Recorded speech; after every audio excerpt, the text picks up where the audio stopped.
No pain, more gain. Bienvenue dans le podcast qui explore l'envers du décor de la vie des sportifs de haut niveau. 2 fois par mois, on part à la rencontre d'un sportif pour parler de ce qui se cache réellement derrière ses performances, les 99% de sa vie que personne ne voit. Moi, c'est Edouard, ancien sportif de haut niveau pendant 15 ans dans le volley.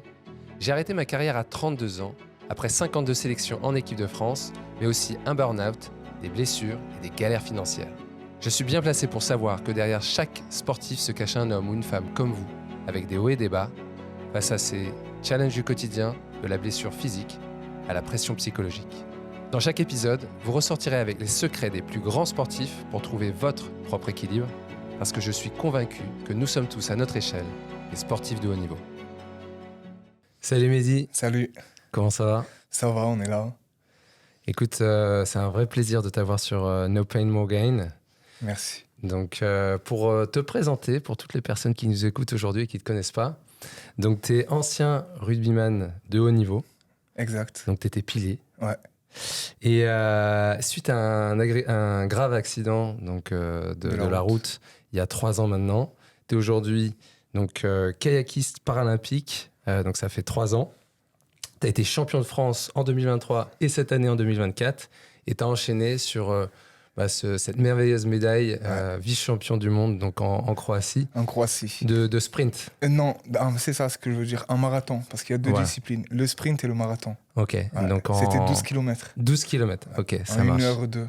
Donc ça, c'est un vrai exploit. Ouais. Parce que tu as fait ça finalement en combien de temps de kayak ? En tout, pratiquement jour pour jour, c'est 2 ans et 4 mois. Donc 2 ans et 4 mois, Ouais. tu es déjà au sommet du niveau international. Ouais, c'est plutôt cool. En parallèle, donc tu travailles chez Orange. Tu fais quoi chez Orange ? Moi, je suis dans le développement des études en ligne.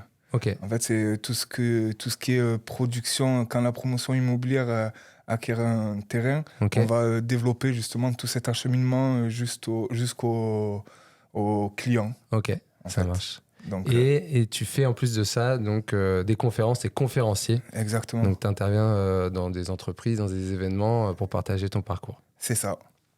L'objectif de notre échange aujourd'hui, évidemment, c'est que tu nous racontes ton histoire et surtout que tu puisses répondre à cette question fil conducteur qui est donc comment on fait pour transformer un traumatisme en une vraie force. Comment on en fait une opportunité.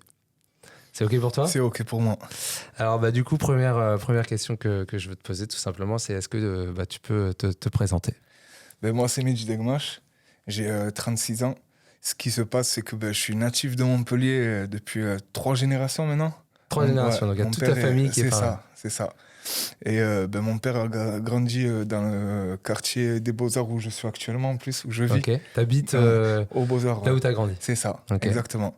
Et ce qui se passe, c'est que j'ai commencé tout jeune le rugby. Mon père jouait déjà au rugby à Albi. Okay. Et il m'a inscrit au MHR, qui était avant Montpellier Rugby Club, le MRC. Ouais. Et c'était à l'âge de 4 ans que j'ai commencé le rugby. D'accord, Ouais. donc vraiment tout petit. Tout petit. Et ton père, il était pro ? C'est ça, à Albi. Ok. Ouais. Et rien à voir avec les avants, puisqu'il était 3/4. Donc, D'accord. ouais, il était arrière, numéro 15. Ok.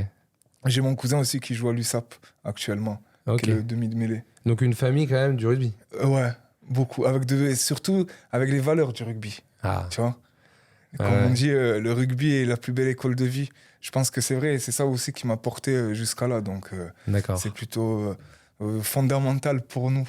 Ouais. En tout cas, ça se ressent dans ton sourire et dans ton énergie hyper avec des grosses valeurs. C'est ça. Donc, tu as grandi sur Montpellier, tout C'est petit, tu étais dans le rugby. Exactement. Comment ça s'est passé du coup ? J'ai grandi à Montpellier, et dans le rugby, j'ai commencé par là, au début, au Montpellier Rugby Club, qui est maintenant le MHR. Ouais. J'ai joué jusqu'ici en espoir. Ouais.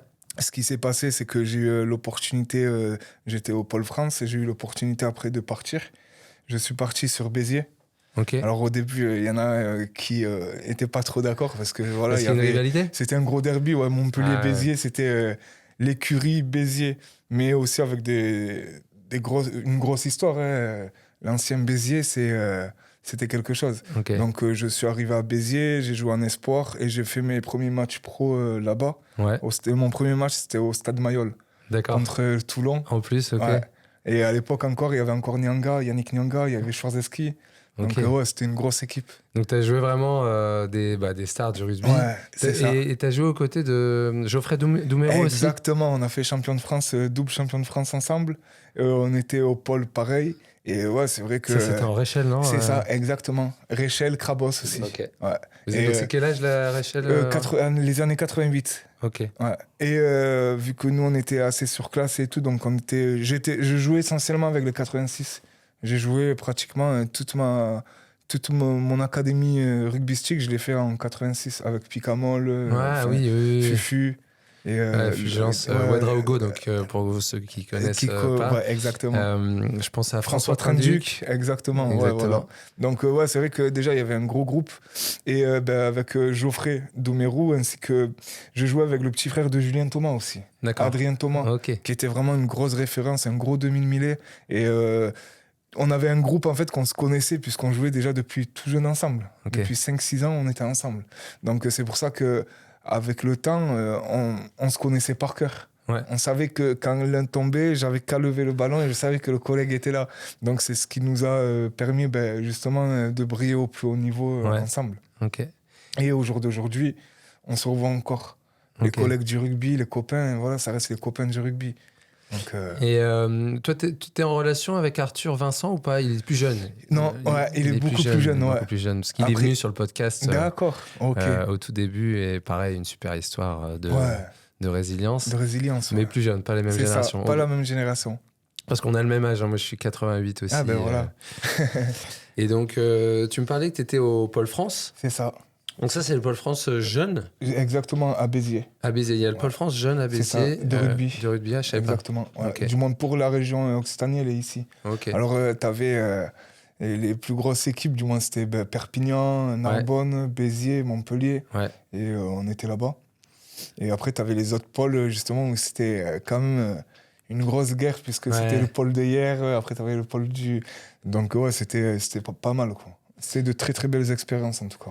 Et donc là, tu as quel âge à ce moment-là? À ce moment-là, j'ai 15 ans. 15 ans. 15 ans. Et qu'est-ce qui se passe justement dans ton début de carrière? Comment t'évolues vers tes premiers matchs senior? Voilà, comment ça se passe, cette transition-là? Et puis après, j'aimerais aussi savoir plus sur ta partie scolaire. Ouais. Est-ce que tu as été une lumière. Voilà. Une belle lumière. En fait, c'est vrai que il faut savoir que aussi au rugby, c'est ce qu'on t'apprend aussi, c'est 80% l'école et 20% le rugby. Okay. Si t'as pas de bonnes notes, ils te le disent clairement et ils te disent mon gars, là, faut bosser. Et ils te gardent pas, ils te clairement, ouais. On est beaucoup surveillé sur nos notes scolaires. Okay. C'est très, très important. Alors, comme je t'ai dit, je n'étais pas une lumière, mais j'étais quand même assez investi. Et encore une fois, je pense que tu sais, c'est cette mentalité que tu arrives à avoir dans le sport qui te permet, en fait, pareil, de t'engager, même là, du coup, psychologiquement. Parce que, outre les entraînements, il fallait quand même bosser à côté. En parallèle, moi, je me souviens que du coup, j'étais au Crêpes aussi à Montpellier. Ouais. Donc, c'était le Pôle France de volley. Et là, c'était les tranches d'âge, pareil, 15-18 ans. Ouais. Et c'est tu passes ton bac. C'est exactement ça. C'était hyper intense et tu as des journées à rallonge où tu te retrouves à devoir faire tes devoirs à 20h, 20h30. Ouais. Parce que c'était exactement ça. On avait cours le matin, entraînement l'après-midi.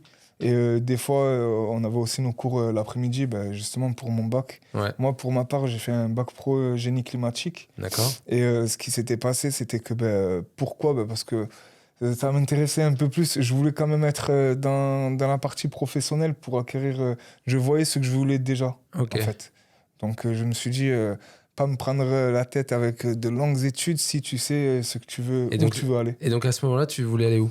Je voulais, en fait, moi, tout au début, j'étais à la SNCF. Ouais. Parce qu'on avait un partenariat avec l'équipe de France U18 aussi. Et notre première tournée qu'on fait en Afrique du Sud, je peux rencontrer justement l'un de nos partenaires SNCF et où j'intègre cette alternance juste après à 16 ans. Génial. Et c'est vrai que ça a été... c'était vraiment cool puisque du coup... j'étais en même temps en entreprise et en même temps j'avais beaucoup plus de temps aussi pour mes entraînements. D'accord. Ouais. Et c'était cette partie je vais pas dire de la voie facile, mais voilà, je savais déjà ce que je voulais faire. Donc c'est vrai que quand on le fait avec plaisir, c'est toujours plus d'avantages que, tu sais, que quand tu le fais avec, tu sais pas où tu vas aller, donc faut bosser. Donc je m'étais mis cette partie-là de scolaire, en fait, vraiment dans ce secteur qui était vraiment pour moi celui où je voulais là où tu voulais aller. Donc là, tu veux dire le monde de ferrovie ou pas ferroviaire, forcément? non, mais dans le génie climatique. Le génie climatique, ok, ça vraiment. marche. Donc là, tu as cette possibilité, cette opportunité de continuer le sport grâce aussi au partenariat avec la SNCF. C'est ça. Et ensuite, du coup, le passage adulte... la transition. Comment ça se passe? Ce qui se passe, c'est que moi, en fait, je me dis, cool, on continue comme ça, on avance, c'est plutôt cool. Après, voilà, je signe à Béziers, j'ai 17 ans. Okay. Donc, je me rappelle encore, voilà, la première année, on venait me chercher à l'autoroute, on me ramenait aux entraînements, et c'était plutôt bien. Après, il arrive ensuite l'année d'après où je signe ma première année. En fait, c'était vraiment là, c'était semi-pro, tu sais, c'était la transition espoir pro. Ouais, je vois. Donc, tu t'entraînes avec le collectif pro, mais t'es pas susceptible d'être à chaque fois sûr. Donc, il faut encore plus travailler davantage. Ouais. Donc, voilà, après, je me suis dit, tu sais le faire, tu vas travailler 2 fois plus. Et ce qui est cool, c'est que l'année d'après, je signe mon contrat. Okay. Et du coup, donc là, c'est un vrai contrat pro. C'est ça. Et à Béziers, déjà, j'étais déjà avec ma femme actuelle, quoi. Ma femme, voilà, qui est Comment avant tout Maëva. Maëva. Ouais. Bon, bonjour à Maëva. Et c'est vrai que, encore une fois, c'est à 18 ans, c'est bizarre de dire ça, mais tu vois, déjà, j'ai cette stabilité. Ouais. On a notre petit appartement. Je vais aux entraînements, je rentre. Donc, c'était déjà assez carré. Et donc là, tu es dans ton début de carrière de rugbyman pro. Il te reste là, donc tu as 10 ans devant toi de rugby. Ça. Donc, ouais. Qu'est-ce qui se passe pendant ces 10 années de rugby? C'est vrai que moi, je le fais aussi avant tout avec le cœur, tu sais, avec passion. Parce que c'est comme quelqu'un qui va au travail et qui n'aime pas ce qu'il fait. Ouais. Au bout d'un moment, c'est assez, tu vois, c'est assez contraignant. Et moi, l'équipe... Je kiffe clairement, et surtout c'est cet esprit en fait de guerrier, tu vois, que tu rentres sur le terrain et c'est la guerre, et tu sais qu'il y a les collègues qui sont là, donc c'est pour ça que moi ça me dérangeait vraiment pas de mouiller le maillot pour ça, tu vois. Donc c'est vrai que je le fais avec grande passion et ferveur même, puisque c'est vrai que c'était vraiment mes plus belles années. Et ce qui se passe juste après, c'est que je suis sollicité avec mes compétences pour le 13, et je pars en Afrique du Sud. Donc tu choisis de basculer au 13. C'est ça. Et t'aurais pu rester dans le 15 ? J'aurais pu rester dans le 15. Ouais, j'aurais pu rester dans le 15. C'est vrai que y avait pas mal de gens qui me disaient « Ouais, mais Mehdi, alors j'ai eu pas mal de sollicitations. À l'époque, il y avait Alger encore. J'avais aussi de l'autre côté Montauban. Et je me suis dit « Bon, tu fais quoi ?» Mais je suis quelqu'un d'aventurier aussi, tu vois. Et je me suis dit « Pars ». Et c'est vrai que pour moi, l'Afrique du Sud, quand j'arrive en Afrique du Sud, c'était complètement... c'était nouveau. Ouais, c'est nouveau. Et surtout qu'ils ont une autre mentalité aussi, et ils ont un autre investissement physique, et c'est un gros accompagnement aussi. C'est pour ça que, d'ailleurs, tu vois maintenant, à l'international, du moins dans les gros matchs, tu vois l'intensité qu'ils mettent, puisque... Je pensais qu'on travaillait fort, mais eux, ils travaillent encore plus fort. Ouais. Et pour revenir sur cette transition du 15 au 13, est-ce que tu peux juste m'expliquer qu'est-ce qui t'a poussé à changer finalement de discipline? Parce que c'est pas le même sport. Clairement. Tu vois, donc, c'est 2 joueurs en moins, mais c'est une grosse intensité en plus. Laquelle, c'est que déjà jeune, je kiffais le 13. Tu vois. Et je me suis dit, c'est vrai que j'avais du moins des beaux résultats cardio. Et on me disait, mais Mehdi, tu vois, on me parlait de plus en plus de ça. Donc, la famille qui était sur Perpignan et qui jouait au Dragon catalan, lui, il a fait cette transition du 13 au 15 par contre. D'accord, il a fait l'inverse. Ouais, c'est ça. Et je me suis dit, voilà, quand il y a une grosse équipe comme ça qui t'appelle et tout en Afrique du Sud, faut y aller. Donc là, c'est vraiment, t'as été sollicité. C'est ça. Je saisis l'opportunité. Exactement. Et en plus, en tant qu'aventurier. Voilà, je vais y aller. Et j'ai fait 2 saisons là-bas. Ok, donc 2 saisons en tant que, du coup, Sudaf. Sudaf, ouais. À Pretoria, à côté de Cape Town. Ok. Ouais. Je suis allé une seule fois faire un tournoi là-bas, donc en beach volley. Ouais. Et en tout cas, ça me fait penser à ma transition du volley au beach volley. Ouais. Tu vois, moi aussi, j'ai fait un changement. Ah oui, c'est vrai. Où, j'étais 5 ans, du coup, sur le championnat pro, donc en Ligue 1 de volley en France. D'accord. Donc, je jouais à 7, tu sais, Ah oui. à l'Arago de 7 à côté. Et c'est vrai qu'il y a eu un choix vers le beach volley. J'ai basculé sur un autre circuit qui est complètement différent. Ouais. Et c'est vrai que je l'ai fait par ce côté aventurier, parce que j'avais aussi ce goût de l'aventure, ce goût de défi. Ouais. Et c'était un défi aussi qui était lié, moi, en tout cas, à cette vision de faire les Jeux Olympiques un jour. D'accord. Et je voulais les faire en beach volley. Donc c'était ça vraiment, ce switch qui a été fait. Et c'est pour ça que je te comprends, tu vois, dans ce switch aussi du 15 au 13. Donc, tu as fait 2 ans en Afrique du Sud. Et après, je suis parti en Australie. Ouais. Et en Australie, ça a été dur au début. Ah ouais, ça a été dur parce que limite, ils ne croyaient pas en moi. Ils ne croyaient pas en toi? Ouais. Ils ne croyaient pas en moi parce que ce qui se passait, c'est que le Frenchie et tout, voilà, eux, ils ont l'hémisphère sud, c'est costaud. C'est très, très, très costaud. T'as les Néo-Z qui sont là, les Kiwis qu'on appelle. Et derrière, t'as pas mal de Fidjiens, de Tongiens avec des compétences physiques hors normes. Énorme, ouais. Vraiment hors normes. Quand ils te rentrent dedans, ça fait mal. Et t'étais seul français? J'étais le seul français, ouais. Et ça a été? Ça a été. Je suis quelqu'un d'assez, je pense aussi, tu sais, d'assez ouvert d'esprit, tu vois. Je vais vers l'autre. Ouais. Je reste pas dans mon petit truc ou renfermé. J'aime m'ouvrir aux autres, j'aime discuter, découvrir aussi, pareil, tout ce qui est la vie dans d'autres pays et tout, tu vois, ça me dérange pas. Et par contre, ça a été dur. La première année, ça a été très dur parce que j'arrive à Darwin, dans le Northern Territory, et ce qui se passe, c'est que 90% d'humidité, à plus de 35 degrés. Donc, environnement qui te change complet. Le physique. C'est exactement ça. La flotte, tu as 5 litres d'eau par jour. Okay. Après, tu mets du sel dans l'eau pour garder l'eau. Ouais. C'était vraiment, tu dors avec la clim, tu te lèves avec la clim, tu fais tout avec la clim. Wow. Donc là, ça a été complètement une autre transition. Mais par contre, l'engouement du pays, l'engouement de la ville, c'est quelque chose de vraiment populaire. Tu sais qu'il y a du monde. Entre 20 et 25 000 personnes chaque match. Ok. Ouais. Donc et ça, du coup, ça pousse forcément. Là, ça te sort, tu poses le cerveau. Et ta femme, elle te suit? Pour l'Australie, non. Elle n'est pas venue en Australie? Non, parce qu'on avait notre enfant qui était né. D'accord, tu nous as pas dit. Donc j'ai 3 enfants. 3 enfants aujourd'hui. C'est ça. 13, 11 et 7 ans la dernière. Ok, donc le plus grand qui fait du handball. Okay. Et qui jouait justement au handball depuis l'âge de 7 ans. Okay. Et justement, l'année prochaine, il y a le pôle. Donc là, il rentre au pôle, lui, il fait du haut niveau. Ça. Donc aussi. C'est plutôt cool. Et j'ai le deuxième qui fait l'escalade. Okay. Et la dernière qui fait du foot. Énorme. Ouais.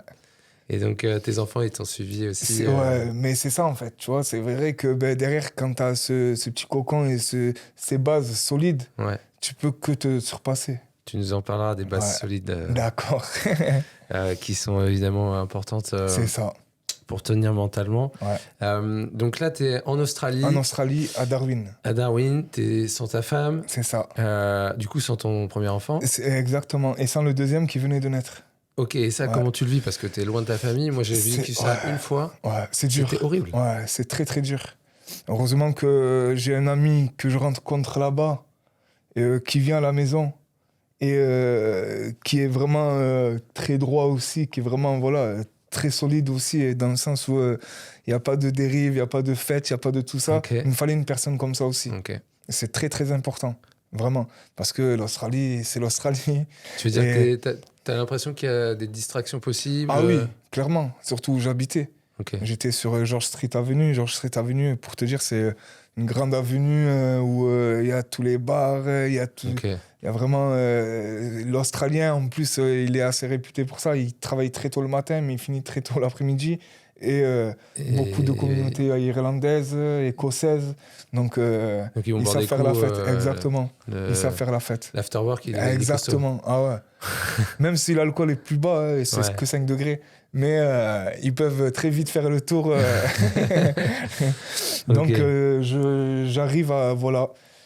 Le plus dur, ça a été surtout mon enfant que je pars qui a 3 mois et que je reviens après la saison finie et que je retrouve à 13 mois.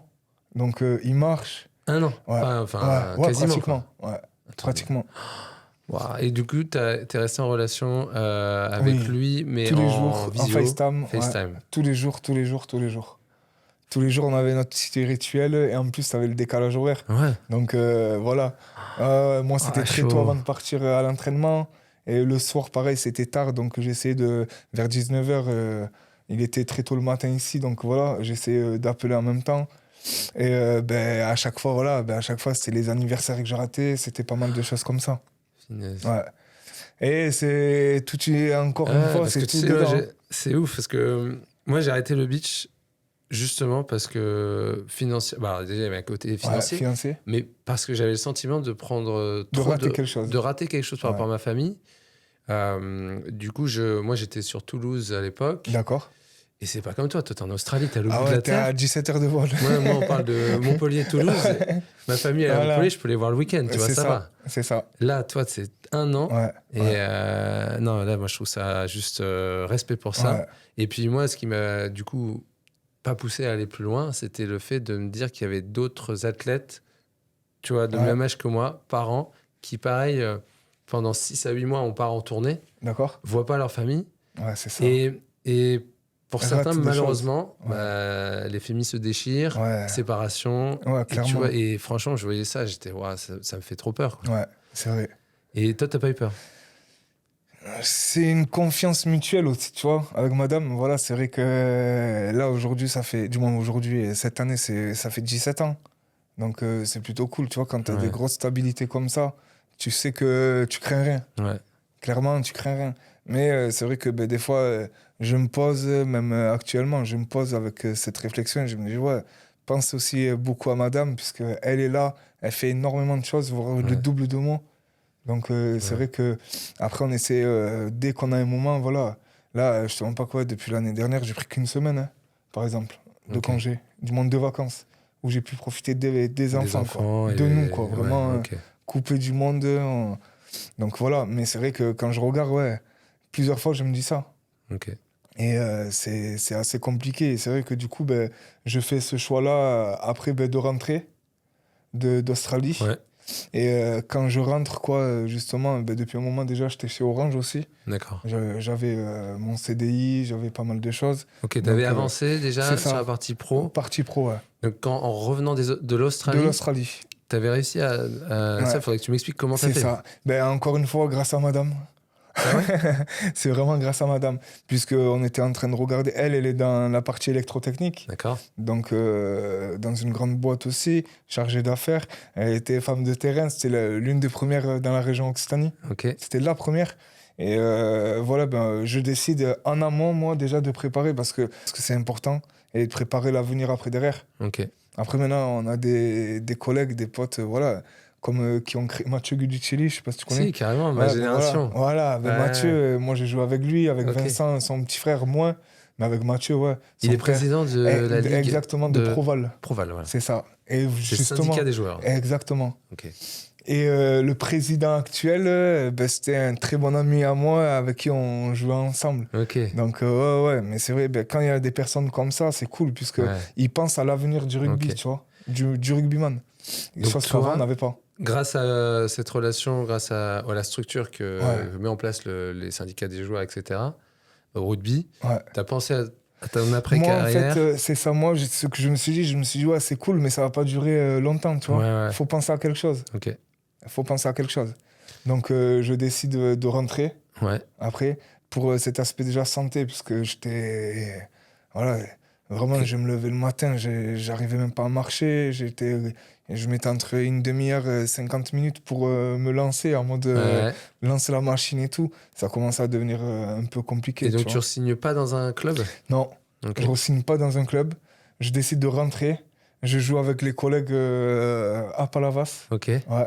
Donc, du coup, avec les gens avec qui j'ai grandi. Et justement, et l'un d'entre eux, en fait, qui vient sur mon accident et qu'on me dit c'est le pompier qui t'a pris en charge. Ok. Donc, ouais, pareil, histoire de dingue. Et Ouais. donc là, si je comprends bien, Ouais. t'as fini ta carrière de C'est rugby. ça. Non, donc t'as mis un terme à cette carrière-là. C'est ça. Je décide de rentrer. Ouais. Je décide de me faire opérer à la clinique Saint-Jean Ouais. par des contacts et tout que j'avais eu. Je me fais opérer des ligaments Ok. et 10 jours après, accident. Avant que tu me parles de l'accident. Ouais. Du coup, sur cette carrière de rugby, Ouais. c'est quoi ton plus beau souvenir? Carrière de rugby, c'est quoi mon plus beau souvenir? Ouais, il y en a. Hein. Mais Tu peux l'un en des... citer plusieurs, mais... Ouais, l'un des plus beaux souvenirs, je pense, moi, c'était le premier titre de champion de France. Bah, justement, avec Doumerou, avec Mika De Marco, avec pas mal de mecs, Adrien Thomas, le frère à Julien, Ouais. tout ça, puisqu'on a grandi ensemble. Et c'était la première, voilà, petite validation de, tu vois. Ouais.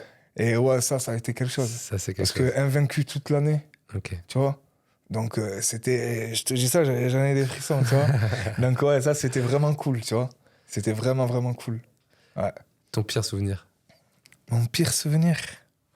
Donc, dans ce moment de Ouais. carrière Mon rugby. pire souvenir.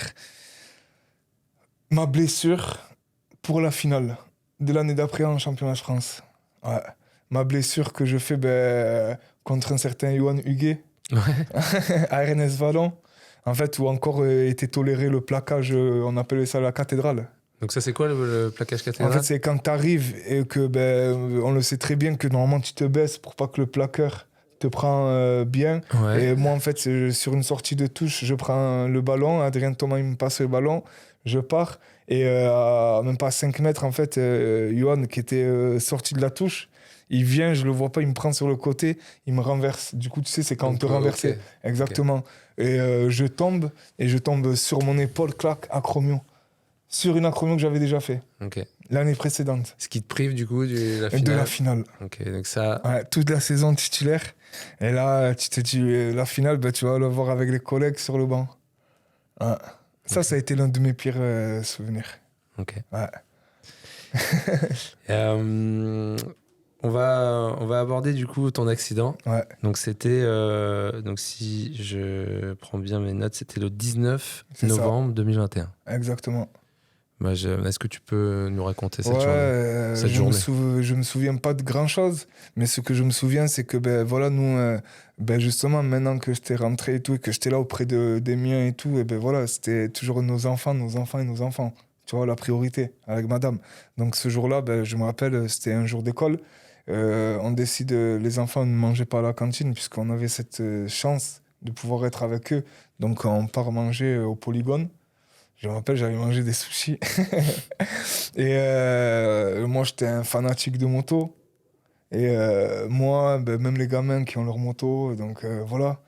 Et je dis à ma femme, vas-y, à tout à l'heure. Je décide, je reprends le chemin. Moi, je pars, j'avais quelque chose à faire, donc je dis à tout à l'heure. Elle prend la voiture, elle part.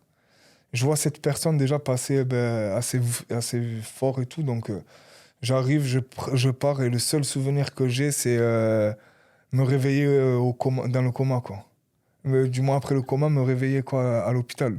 Et qu'on m'annonce qu'on a dû m'amputer des 2 jambes. Ouais. Et Et voilà, après, faut faire avec. sur le moment, tu... Sur le moment, je vais pas te dire que je l'ai bien pris, hein, parce Non. que 2 jambes dans le rugby, t'as plus tes jambes, mais mince, qu'est-ce qu'on fait? Et ce qui se passe, c'est que ma femme à mes côtés, Ouais. déjà, toujours. Et même à ces moments-là, c'est les moments voilà, où il faut avoir quelqu'un présent, tu vois. Et ce qui se passe, je me rappelle, moi, de mon réveil. J'avais fait plus d'une dizaine de jours dans le coma. Pour moi, voilà, c'était une demi-heure, une sieste d'une demi-heure, pas plus. Hein. Ok, toi, t'as Ouais. pas la sensation que c'est J'ai 10 aucune jours. sensation. Ouais. Ok. On me dit que je fais 2 arrêts cardiaques. On me dit que 18 heures de travail.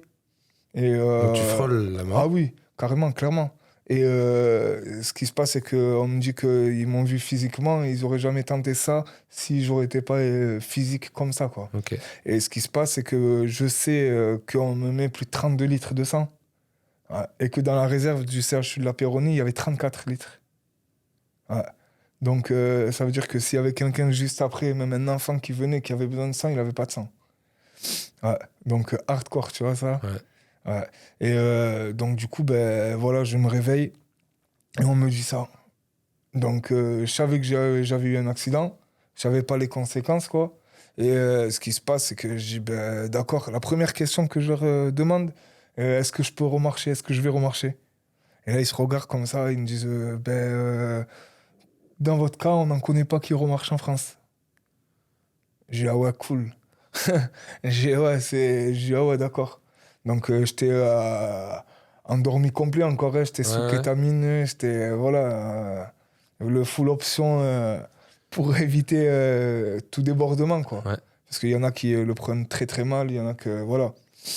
Je suis assez croyant, tu vois. Ouais. Et ça aussi, je pense que ça m'a apporté aussi beaucoup dedans. Parce que D'accord. je me suis dit, ben, c'est mon épreuve, tu vois. C'est mon épreuve, on va faire avec, Ok. c'est tout. Donc, 2, 3, 4 premiers jours, 19 novembre, je me rappelle, il y avait les Jeux paralympiques d'hiver à la télé. Ouais. Et je dis à ma femme, mais, tu sais quoi, ben, j'irai faire les Jeux. J'ai toujours rêvé d'aller faire les Jeux, j'irai faire les Jeux. Elle me Déjà, dit, donc tu parles de ouais, combien de jours? et 3 jours. 3 jours après ton Ouais. accident. Ouais. Et je les voyais, tu vois, même sur des luges, en train de tirer, tout comme ça et tout. On va faire ça, hein. C'est C'est pas ce que je me dis. ferai Non, ça. je vais y aller, tu On va vois. faire ça. Ouais, je vais y aller. Et donc, du coup, au début, t'as pas le droit au portable à l'hôpital. D'accord.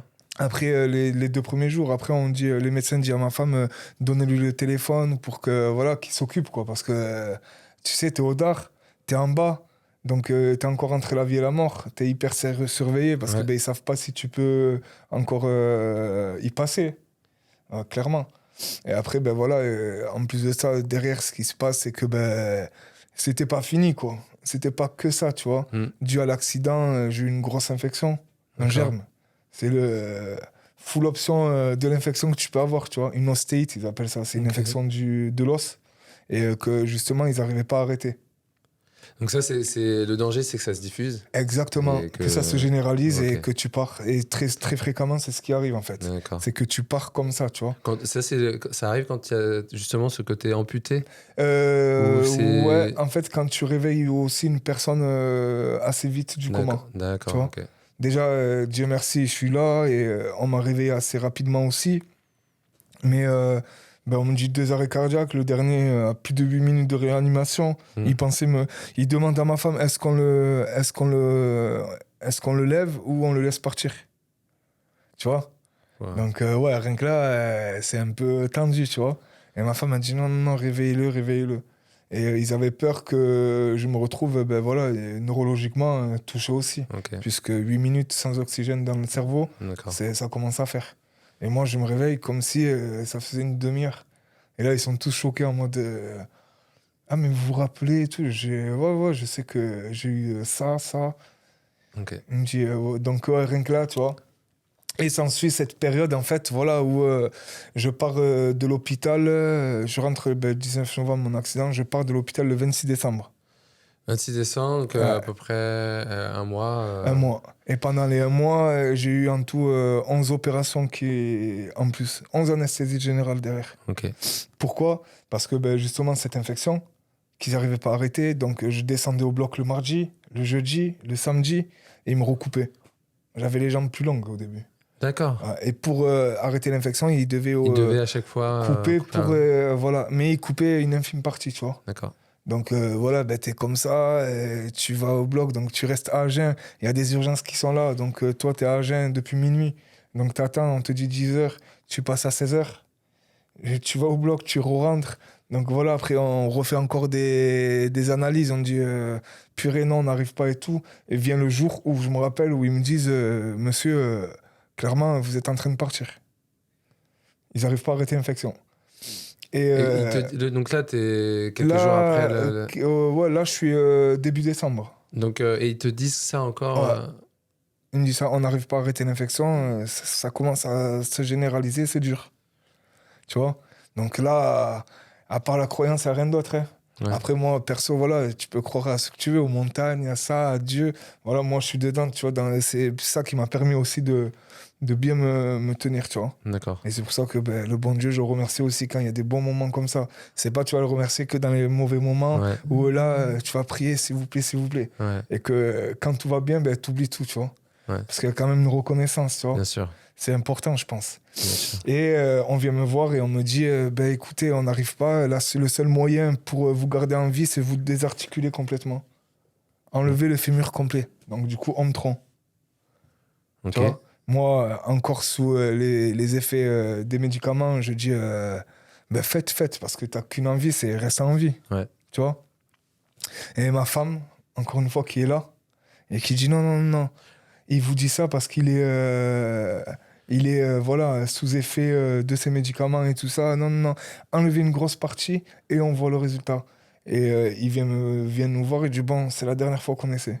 Parce que ça impliquait que tu ne puisses plus du tout. Ah non, mais remarcher. là, tu peux plus. T'as plus de fémur. Plus de fémur, Plus de fémur, du coup, tu plus de lèves plus la mouvement. jambe. Ouais. Ok. Là, c'est vraiment homme-tronc. Ok. Tu vois. Donc, du coup. Après, ça m'aurait pas dérangé. Je pense que j'aurais été champion paralympique facile, là. Là, voilà, j'aurais fait d'autres défis encore plus dingues pour leur montrer que, voilà. Non, je rigole. Parce que c'est quand même, tu vois. Ouais. Là, t'es en fauteuil et tout, c'est autre chose.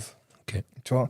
Et juste avant ça, ce qui se passe, et qui a failli me tuer pendant tout ce temps-là aussi, c'est qu'on était en période Covid. Ouais. Donc, pas de visite. Ma femme, normalement, elle devait pas être là. Tu vois. Et à un moment, dans la nuit, ce qui se passe, c'est que, je me rappelle encore, vers minuit et demi, 1h, je regardais ma tension, rythme cardiaque, j'étais à 165. Tu vois, en mode sueur et tout. Je dis, oh, qu'est-ce que j'ai? Et je commence à avoir une sorte de torticolis et tout, embolie pulmonaire qui arrive. Oh là là. Tu vois le truc? Ma femme qui était à mon chevet, elle aurait pas été là, je serais mort dans la nuit. Ils me l'ont dit clairement. Elles me l'ont dit clairement. Ok. Parce Ouais. qu'elle t'a vu dans cet Parce état. qu'elle m'a vu dans cet état, elle a vu que ça a gonflé dans le cou, dans le bras. Elle était pas là, je mourrais dans la nuit. Ok. Ouais. Donc je lui dois tout, tu vois. Clairement. Et tes enfants, ils étaient. Mes enfants, on leur avait pas. Ils savaient que papa était à l'hôpital, D'accord. mais on leur avait pas dit que j'avais encore perdu les jambes. Ok. On allait doucement aussi, tu Ouais, vois. ouais. Et moi, j'étais dans une période aussi où il fallait, voilà, Fallait tout faire pour préserver être là, tu vois. ouais, ok. C'est ça. Donc, du coup, ce qui s'ensuit, c'est que, voilà, on passe ça. Dernière opération, cool, ça marche. On voit que mon taux de CRP d'infection, il descend doucement. Donc, c'est cool. Là, on vient me voir. On me dit, monsieur Degmash, on va bientôt vous envoyer au centre de rééducation. Ça serait tardé. J'ai dit, d'accord. Et on me dit le 26 décembre. Et le jour de Noël, le matin à 6h du matin, ils viennent me voir, ils me disent, ils tapent comme ça, je vois blouse blanche, masque et tout, j'ai compris que j'allais encore au bloc. Et j'ai dit oui. Il me dit bonjour à 6h du matin, le jour de Noël. Je dis ah ouais, c'est quoi, c'est un cadeau ou c'est... Et en fait, ouais, c'est pour une greffe de peau. Bah ça va alors. Du Donc, coup, c'était bon signe. parce qu'en fait, si tu veux, quand mes jambes se déchirent dans l'accident, on me dit que dans l'un de mes posts Insta, c'est que je dis à un moment, c'est comme si en fait tu prends des cuisses, tu sais, une cuisse de poulet et que tu la casses. Ouais. C'est exactement ce qui m'est arrivé. D'accord. Et à droite, c'était irrécupérable. Ok. Donc du coup, j'avais un bout d'os qui sortait, tu vois. Donc là, ils essayaient avec une vasque, en fait, à tirer la peau, doucement. D'accord. Et à la fin, encore une fois, hein, la vie de sportive, la vie de cette hygiène de vie, tu vois, c'est vraiment très carré et tout, pas de fume. Moi, je fume jamais fumé. J'ai bu voilà, Oui, un rugby un peu plus d'eau que de choses. Ouais. Non, mais voilà, c'était vraiment, tu vois, Ouais. c'est occasionnel aussi, c'était pas journalier, quoi. Ouais. Et ça m'a permis justement de cicatriser très vite. Ok. Donc là, greffe de peau, on me prend une partie de là, une partie de fesses et jambes quadri, quoi. Ouais. Et on vient me recoller, Ce qui permet du coup de couvrir. de refermer. Ok. Et après, on me dit oui, mais on sait pas parce que voilà et tout. J'avais pas d'inquiétude, tu vois. Après, je m'étais pas mal renseigné avec Google et tout ça, là. Donc, je regardais et tout. Je dis, ben voilà. Je fais l'opération le 24, 25, on me laisse et tout. Et le 26, je pars au centre de rééducation au Gros du Roi. Donc, là, Décembre. nouvelle phase. C'est ça. J'y pense. Ça avance doucement, disons. Ok. Là, t'es plus dans l'hôpital allongé à attendre, tu vois. Là, tu commences à voir des gens, d'autres personnes. Ouais, après, c'est la cour des miracles. Hein. Ouais. T'arrives, t'as de tout. Des bras en moins, des jambes en moins, mais des gens, malheureusement, des jeunes qui ont eu des cancers aussi Ok. et qui sont là, qu'on a dû amputer pour, comme un sarcome, tu sais. Ouais. Donc, pas mal de choses comme ça. Et j'arrive, on me met dans la chambre, c'était au Gros du Roi. Ce qui est cool, c'est que ben voilà, il y a la plage et tout. Déjà, ça te dépaysage, tu vois. Là, c'est quoi? C'est Centre de rééducation. C'est face à la mer, là-bas? Ouais, c'est ça, c'est exactement ça. Donc, c'est cool. Ok. Déjà, psychologiquement, ça va mieux, tu vois. Mais il y a cette période, et ben voilà, ma fille, son anniversaire, c'était le 28 novembre. Moi, j'ai eu l'accident le 19. Ok. Et on lui avait promis qu'on allait à Disneyland. Je me retrouve voilà, là. Après, tous les anniversaires, pareil, je les ai faits au téléphone avec mes enfants. Mais je me suis dit, bon, persévère, c'est rien. Déjà, relativise, t'as envie. Tu vois. Et ce qui se passe, j'arrive au centre de rééducation et tout. Direct, je demande un fauteuil. Parce que voilà, ben, ils te mettent sur un fauteuil roulant et voilà, quoi. C'est ton nouveau joujou. Ouais, ça te permet déjà de bouger. Voilà, déjà. Tu vois. Ok. Donc, ce qui se passe, c'est que je suis quand même sous PICC Line. PICC Line, je sais pas si tu vois c'est quoi. Non. C'est une sorte d'intraveineuse qui te rentre dans le bras, là, tu vois, les petits trucs que j'ai là. Ouais. Et en fait, c'est une sonde qui te rentre et qui te met, qui va directement au cœur. Ok. Mais on te dit de faire gaffe parce que c'est une voie ouverte. Donc, tous les jours, tu as un pansement, l'infirmière vient avec le pansement et qui te change. Donc, il faut faire gaffe à ce que ça soit vraiment clean. Ok. Parce qu'il y en a beaucoup qui clapsent à cause de ça aussi. D'accord. Qui meurent, pardon, à cause de ça, tu vois. Ouais. Parce que, ben, voie ouverte au cœur. Pourquoi? Parce que j'avais un traitement tous les jours de 1 heure pour enlever l'infection. L'infection, toujours en Ouais. lien avec l'infection. Tous les jours, on me branchait à partir de 19h, 1 heure comme ça, là, en train d'attendre. Et tu avais l'antifongique qui rentrait pour. Ok, donc enlever tout tu ça. t'es pas débarrassé de ça. Ah et non, on t'a même à lancé- ma sortie du centre de rééducation, je l'avais encore. Ok. Et quand je l'ai enlevé, on me disait qu'il y avait encore un risque que je retombe dans ce côté infection aussi. D'accord. Il fallait attendre un peu plus d'1 mois. Et donc, quand tu es dans cette phase de De rééducation, rééducation, ouais. est-ce que là, dans ta tête, tu Ouais. as compris que tu étais dans un après? Ouais. Ou est-ce que déjà pour toi, il y a un avant-après? Ou pas forcément?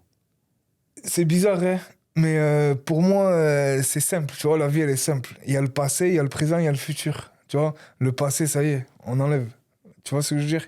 Le passé, c'est le passé. Le présent, c'est maintenant. Donc, je me suis dit, ben là, t'es comme ça, t'es maintenant, t'as plus tes jambes, tu vas avancer comme ça. Tu vois ce que je veux dire? Ouais. Et ce que je me dis, c'est que, tout bête, je regardais beaucoup les réseaux sociaux et je voyais à l'autre bout de l'Atlantique là-bas, je voyais des mecs remarcher et faire des trucs de dingue. Donc j'ai dit, attends, ces Américains ils font ça, moi je vais pas réussir. Donc j'envoyais déjà des messages à tout le monde, tu vois, je bombardais des messages, ces Américains et tout, ouais. Parce qu'en France, malheureusement, je trouvais personne. Tu vois, sur les trouvais réseaux sociaux. Personne qui... Personne qui mettait des publis sur justement amputé fémoral et autre chose, tu vois. Et tu penses que c'est parce qu'il n'y a pas personne qui... Ah, je pense que moi, tu vois, je vais te dire clairement, hein, je pense que ben, c'est malheureux, mais l'handicap est mal vu quand même encore, tu vois. Ok. Alors oui, il y a eu ces Jeux paralympiques qui est très cool et tout, c'est cool. Mais c'est encore... je te mets au défi de me dire dans la rue, combien de fois tu vas avoir un fauteuil roulant ou des mecs en prothèse. Ouais, tu vois. Tu les Et comptes... voilà, déjà quand tu un les vois, jour, déjà, tu les... voilà, c'est ça. tu Dans remarques, un quoi. jour, déjà, tu te dis... clairement, tu vas pas en voir. Et dans une semaine, ouais, tu vas peut-être en voir, tu vois. Mais tu vois ce que je veux dire? Ouais, je vois. Donc, ça a été très, très dur de trouver, tu vois. Mais tu penses que c'est lié à quoi, ça? Mais c'est lié, après, ouais, c'est la mentalité aussi que chaque être a. Tu vois ce que je veux dire? C'est cette mentalité. Et après, ben, c'est aussi beaucoup le regard des autres. Ouais. Tu vois? C'est beaucoup, beaucoup le regard des autres, tu vois? Et moi, justement, c'est pour ça que là, ben, maintenant, j'essaie de mettre un max et tout. Et pourquoi? Ben, pour casser ce regard-là, tu vois? Et pour montrer vraiment les difficultés qu'il y a et comment on fait pour justement s'adapter. Parce que clairement, le mot primal, c'est adaptation, tu vois? Ouais. C'est s'adapter. Ok. S'adapter à ouais, ben, la vie de tous les jours, s'adapter à notre environnement, s'adapter ben, à mes entraînements, s'adapter à plein de choses. Tu vois, c'est vraiment de l'adaptation. Et ce qui se passe ben, au centre de rééducation. Donc j'arrive au centre de rééducation, je vois ces personnes et tout. Comme je t'ai dit, moi, je suis assez ouvert. Ouais. Donc, je vais vers eux et tout. Tac, on commence à discuter. Ouais, et tout, ouais, ça se passe comme ça, comme ça. Je vois, cool. Ben, doucement, tu vois, déjà, psychologiquement, ça va beaucoup mieux. Ok. C'est le premier jour, ça. La première nuit. Et ben ouais, tu vois, là, t'es pas branché tout le temps à des appareils, donc tu peux te déplacer, t'es content. Ouais. Deuxième jour, je viens à ma femme, pareil, qui faisait tous les jours les allers-retours, tous les jours. Et je dis à ma femme, le deuxième jour, et période Covid, elle avait pas le droit de venir, tu vois. Et le deuxième jour, je dis à ma femme, prends un sac, mets-moi des haltères dedans, faut que je commence à Faut que m'entraîner. tu commences à muscu. Parce que là, t'avais déjà, depuis la télé et les JO, C'est ça. le truc en tête. Déjà. Déjà. Et tu savais, à ce moment-là, donc toi déjà, t'es en mode, C'est ça. je veux faire ça. C'est ça. Mais tu sais quelle discipline? Non, Pas du tout. Mais je me suis dit, je savais même pas qu'il y avait des classifications, tu vois. Ok. Mais je me suis dit, ben, le bon Dieu, s'il m'a donné cette épreuve, c'est que je peux la surmonter, tu vois. Ok. C'est que non, c'est pas possible que je peux pas la surmonter. Parce que je lis beaucoup dans certains passages et de partout même, Dieu donne des épreuves à un degré qu'on ne peut pas ne pas surmonter. Ok. Tu vois. Ouais. J'ai c'est mon épreuve, c'est comme ça, tu vois. Et ça va peut-être me différencier des autres et on va montrer que c'est possible, tu vois. Et ce que je me dis, donc la première chose que je dis à ma femme, c'est donne-moi, s'il te plaît, mon cœur, quand tu viens, rapporte-moi mes haltères et mes élastiques. Après, ouais, je savais très bien qu'il fallait doucement. Oui. Donc, mais encore une fois, tu le sais, la mémoire musculaire, elle est là et ça va repartir doucement. Donc, ça et surtout mes compléments, tu vois.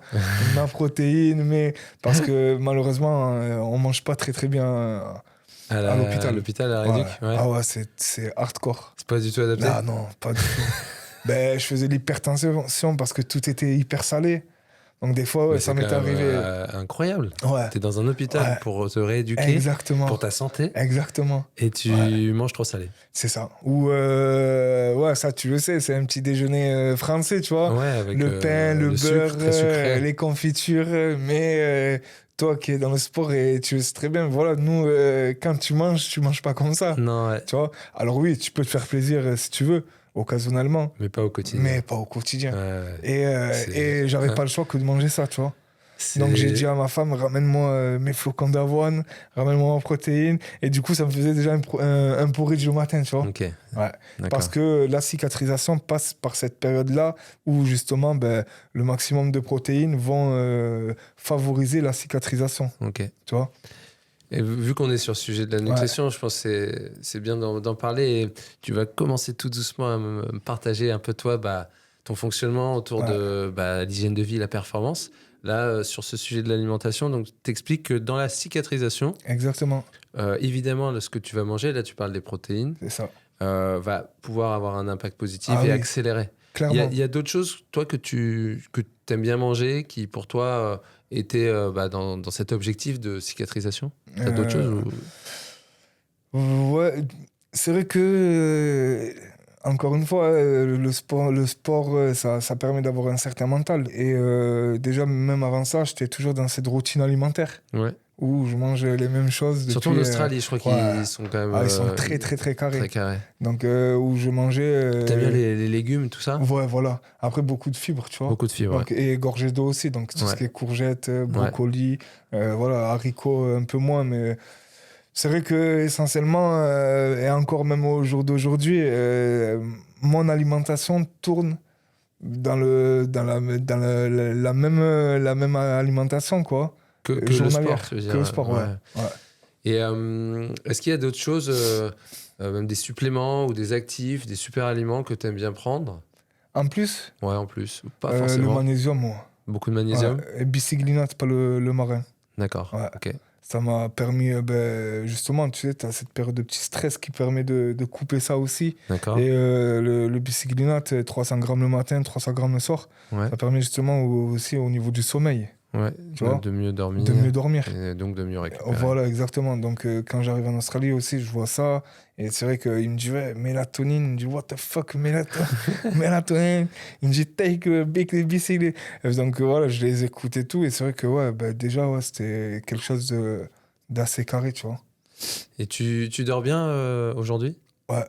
Je dors bien parce que je suis réglé comme une horloge, tu vois. Okay. Dans le sens où je pense que la journée est longue, mais pas pas trop longue aussi, dans le sens où je me lève tôt, je me couche tôt. Ok. Tu vois, je me lève à 5h30. T'as des routines vraiment. Ouais, particulières. Mais ouais, je suis réglé comme une horloge, tu vois. Donc, du coup, c'est plutôt cool. Et tu peux me partager à quoi ça ressemble, du coup, aujourd'hui, tes journées type, tes semaines type, Ouais, avec toutes tes routines. ouais. Ce qui fait qu'aujourd'hui, t'es la personne que t'es aujourd'hui, hyper fort, hyper équilibré, ou t'es déter, parce que je te sens complètement déter, et ça, c'est Ouais, un c'est truc cool. qui est très très fort. Et ouais, voilà, est-ce que tu peux Ouais, me décrire un peu tout ce process? ouais. Ben, je suis un peu organisé, ouais. Je suis comme une horloge, tu vois. Comme je te dis, 5h30, je Ouais, me réveille. Je galère pas trop à me réveiller, donc c'est cool. Je vais dans la cuisine, voilà, ben, première chose, je prépare mes œufs. donc C'est tu salais les ouais, c'est œufs. ça. 6 blancs d'œufs, 2 Ouais, entiers. ouais. J'ai complètement banni le gluten depuis un moment. Ok, donc Donc, pas de plus de gluten. gluten. Je suis au flocon de sarrasin. Ok, Tu vois, 90 grammes de flocon de sarrasin, 100 grammes de fruits rouges. Et pareil, au niveau du laitage, je suis au lait de riz. ok. Ouais. Donc plus de lactose. Plus de lactose, ouais, pardon. Pas de gluten, pas de lactose. Ouais. Ok. Déjà, après, ben, je te parle là de la routine alimentaire. Ouais, Hein. ouais. À 10h, un checker de prot. Isolite, pareil. Ouais, Pas de whey. ouais, pas de whey. Ouais, essentiellement, je la prends bien française, du moins bien un truc très carré et tout. Encore une fois, tu sais, complément alimentaire, c'est pareil, c'est un certain budget aussi. Ouais. J'en ai pour 90 balles à chaque fois. Ça me fait, en tout, je m'en sors à 140 euros par mois. Deux compléments. Que de compléments, Ok. tu vois. Et donc, du coup, un checker, une banane à 10h. Ouais. Pourquoi? Bah, parce que je suis à l'entraînement juste avant, tu vois. Donc, je prends ça juste après. Et donc les entraînements, t'as le matin? Matin et après-midi. Ok. Ouais. Et en parallèle, comment ça se passe avec l'activité? Ben, l'activité. Chez Orange. Ben, vu que je suis listé, je suis détaché Donc t'es complètement. complètement détaché. Ouais, ça, c'est cool, tu d'accord, vois. ça c'est top. Ça, c'est cool. Et ce qui se passe, c'est que, ben, donc, entraînement, checker, banane. J'ai le temps de rentrer, je rentre et tout. Il est à environ 11h, 11h30, tu vois. Donc, c'est déjà préparé en amont, soit la veille, ou si j'ai pas le temps, ben, c'est assez. Les gens, ils me font rire des fois, tu sais, quand ils te disent, ouais, mais mangez bien, c'est cher. Mon gars, tu manges sale, c'est cher aussi. Hein. Ouais, c'est clair. Et tu sais pas les répercussions que tu auras plus tard, tu vois. Ouais. Et ce qui se passe, c'est que ben, après, c'est riz blanc, riz basmati, essentiellement. Ok. C'est 100 grammes de riz. Après, je mets courgettes. Je tourne à la courgette là, depuis 15 semaines, je crois. Parce que C'est Attends, semaine. c'est de saison? Ouais, aussi. Je crois C'est que c'est de ça. saison. C'est Ouais. ça. Et du coup, et pourquoi? Parce que c'est gorgé d'eau, tu vois. Oui. Donc, du coup, et 200 grammes de poulet. Ok. Ouais. Donc là, c'est mon repas. 100 grammes de riz cru, toujours cru, jamais Ok. cuit, tu vois. Je le pèse. Je mets ça dans la poêle, je mets de l'eau, Donc c'est je toi le qui laisse. cuisine, qui Ouais, prépare? ouais. Je le laisse, je mange. J'ai le temps de me poser après. Ouais. Juste après, je me pose. Tranquillement. Je repars à l'entraînement vers les coups de 14h30. Donc t'as une deuxième session Deuxième en session, général? ouais. Soit bateau ou soit cardio, ça dépend des entraînements derrière. Ok. Je prise plus, ben, du coup, mon activité actuelle, c'est le kayak. Ouais. Et du coup, ben, je vais m'entraîner Ok. à Palavas, sur le canal. D'accord. Donc, des fois, pareil, ils me disent, ouais, mais comment tu fais pour t'entraîner seul et tout, t'en as pas marre et Parce tout. que là, tu vas seul, il n'y a pas de Seul. coach? Non, T'es Ouais. dans le bassin je suis seul, et tu fonces. c'est ça. Je suis seul. J'ai un coach là. Du moins, j'avais un coach là. Je suis en train de regarder justement pour un coach parce que ben, le kayak, pareil, c'est pas professionnel. Ouais. Donc, du coup, c'est compliqué aussi. Donc, du coup, j'ai une routine d'entraînement selon les périodes. Tu vois, comme là, actuellement, novembre, les prochaines courses, elles sont qu'en avril. Ouais, Donc là, je suis encore en endurance, tu vois. d'accord. Je prise l'endurance pendant un moment encore.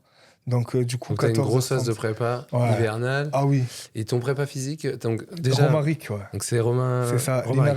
Linares. Ouais. Exactement, au Krebs. Ouais. Cool, gros travail aussi, tu vois. Vraiment un gros C'est travail. le même prépa que Pierre. Mortefond, C'est ça, champion du monde. exactement. Doublé d'ailleurs. Double, ouais. Cette année. Il a donc, remis, ça, là, il y a quelques semaines. de kitesurf. Ouais, de kite.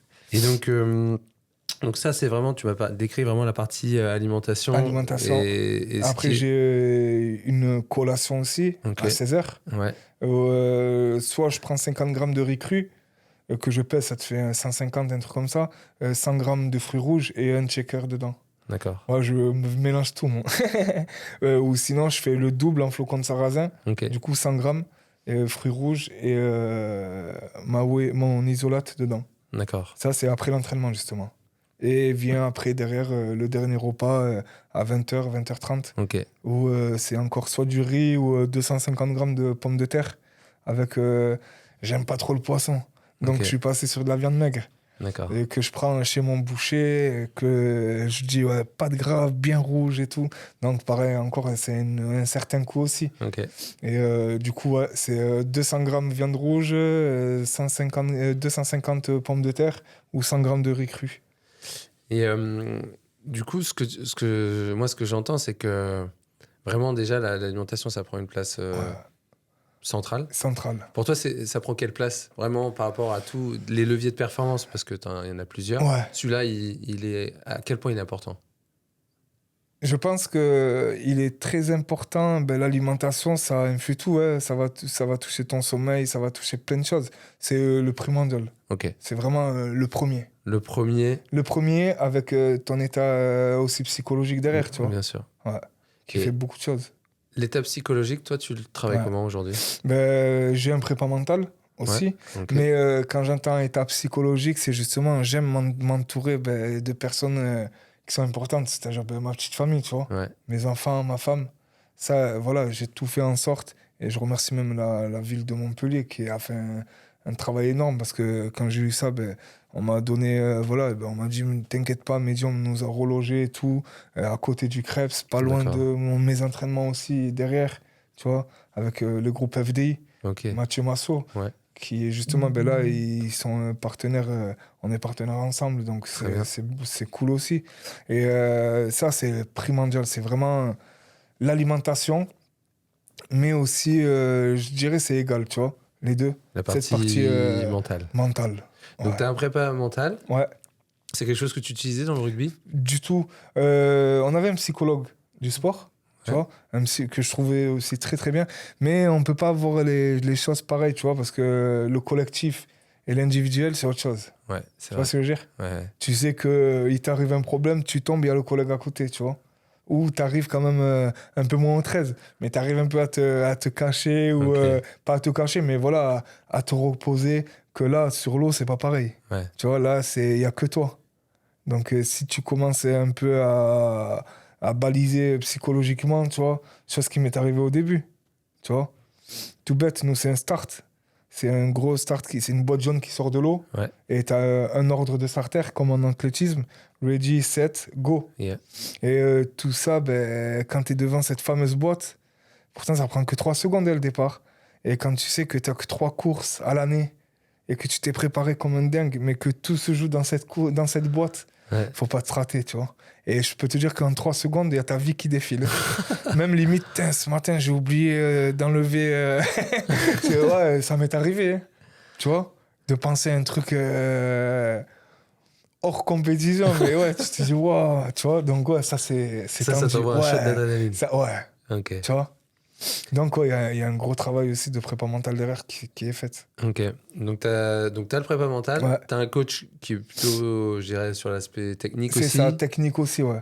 Pas mal. Après, ben, quand tu es en équipe de France, on a pas mal de stages. Ouais. On a 240 jours de stage. Mais ben, justement, ce qui s'est passé cette année-là, pour l'année des Jeux, ben, ils m'ont pas accepté en équipe pour préparer les Jeux. Et je comprenais pas pourquoi, puisque voilà, ben, moi, je fais ma course de présélection, ça se passe très bien. Je fais premier de mon ranking, mais on me dit que je suis pas pris. Ouais. Pour participer Pour, aux Jeux. avant les Jeux, tu avais les mondiaux. Tu vois? Ok. On me dit que je suis pas pris. J'avais un concurrent direct. Je lui mets quand même un peu plus de 3 secondes sur 200 mètres. Ouais. C'est énorme. Mais justement, tu vois, on te dit que t'es pas pris. Et je pense que là, cette résilience aussi, tu vois, cette remise en question. Tu vois, mais pourquoi? Qu'est-ce qui se passe? Mais là, du coup, ouais, moi j'ai envie de comprendre Ouais. pourquoi. Pourquoi on te sélectionne pas pour. On me donne pas d'arguments, en fait, plausibles, tu vois. Parce que si le chrono parle. Exactement, tu vois. On te dit d'être premier de ton ranking. je suis premier de mon ranking, mais à la fin, on me dit que c'est pas bon. Ouais, donc un peu les nerfs, parce que j'ai préparé quand même ça dur derrière et tout, Ouais. tu vois. Et ce qui se passe, c'est que on me dit non. J'ai dit, bon, tu descends de haut, tu vois. Ouais. Et là, tu te dis, bon, comment on va faire? On fait quoi? On ferme les rideaux et on pleure pendant des jours et des jours.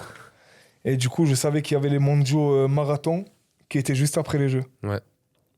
Et ce qui se passe, c'est pas la même distance, c'est 12 kilomètres. Ouais. Donc c'est pas du tout ton. C'est pas du tout. ton Mais truc. je sais que j'ai un gros cardio et tout. Je sais que ce qui se passe aussi, c'est que nous, pour préparer un 200 mètres, on mange quand même entre 2-3 000 kilomètres à l'année, tu vois, Ok. pour un 200 mètres. Ok. Donc je sais que j'ai la caisse.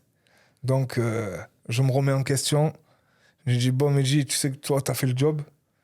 C'est pas passé, c'est pas passé. On fait comment? On reste comme ça? Non. Je dis, ouais, je te montre pas que j'ai broyé du noir pendant 2-3 jours.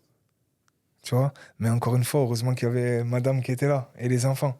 Elle me dit, ouais, Mehdi, tu vas pas te laisser abattre comme ça pour ça. Et je décide de retourner sur l'eau 2 jours après ma non-sélection officielle. Ok. Donc ça, c'est déjà Ouais, clair dans ta tête. Clair. Tu subis c'est ça, cette décision c'est difficile ça. pour te fixer Voilà. tout de suite le C'est ça. challenge des mondiaux, donc, qui était Exactement. en septembre. En septembre, ouais. D'accord. Et pour revenir du coup sur juste avant cette période où là, parce que là on est tout de suite dans ces nouveaux défis Ouais. autour du kayak. Ouais. Moi je veux recomprendre Ouais. comment t'es arrivé au kayak et pourquoi t'as choisi le kayak. Ouais.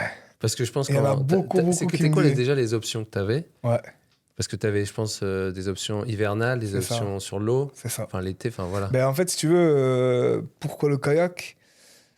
Je me suis dit au début, je regardais pas mal de vidéos et tout, et je me suis dit, ouais, c'est pas mal, tu vois, l'intensité, la prépa qu'il y a en amont, tu vois, musculaire. Ouais. Dans le rugby aussi, il y a beaucoup de muscles aussi, Ouais. tu vois. Et je me suis dit, ouais, c'est cardio, et tu as cette intensité aussi d'explosivité derrière, tu vois, une sorte aussi de dépassement de soi, tu vois, Ouais. et un sport individuel. Je voulais plus de sport co. Ok. Tu vois Pourquoi? Je me suis dit, faut que tu brilles maintenant, tu vois. Ouais, ok. Et Clairement.